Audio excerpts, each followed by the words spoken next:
10 list film favorit tahun 2025 versi Frame Talk. Mumpung masih awal tahun dan awal bulan nih, kita bahas yang ringan-ringan dulu dah. Maka dari itu awal tahun ini gue buka dengan konten 10 list film favorit gue di tahun kemarin. Disclaimer dulu ya, film-film yang gue masukin list ini bersifat subjektif karena ya judulnya aja film favorit kan, bukan film terbaik. So, langsung aja kita masuk ke nomor 1. Oke, di posisi pertama udah jelas dipegang ame Sinner. Selain karena gue suka banget tema-tema retro atau klasik, Ryan Coogler juga membuat film horor berlatar klasik ini lebih menekankan isu rasial yang dialami oleh orang kulit hitam tahun 1930-an di Mississippi dengan penggambaran budaya yang sangat kental. Maka dari itu gue memisahkan film ini dari genre horor beneran. Dan Sinners ini adalah film pertama yang menggabungkan dua kombinasi Ultra Panavision 70mm dan IMAX 65mm. Kombinasi ini menciptakan immersive cinematic experience buat penonton dengan visual storytelling yang epic. Kalau lo nonton film ini di IMAX, lanskap horizonnya tuh berasa begitu megah. Urutan kedua diisi sama sebuah live action dari salah satu animasi terbaiknya DreamWorks, How to Train Your Dragon. Kalau ini sih udah jelas di urutan kedua ya, karena gue suka banget sama animasinya. Dan ternyata live actionnya pun sama. Unsur magisnya masih berasa. Apalagi scene Hika pertama kali terbang sama Toothless itu kan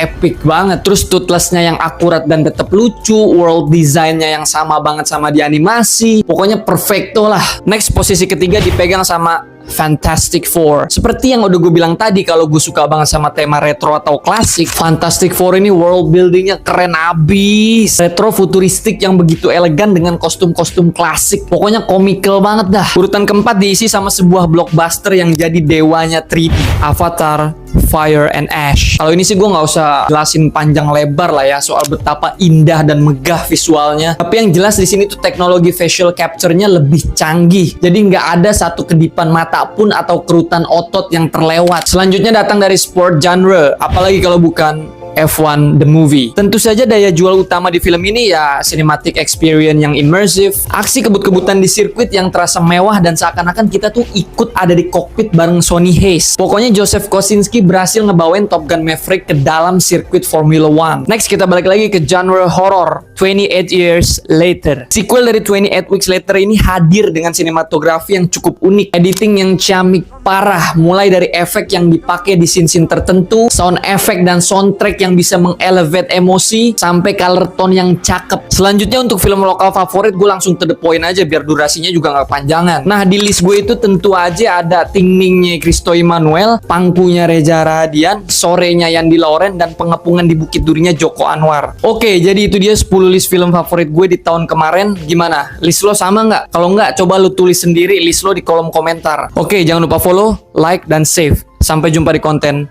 berikutnya.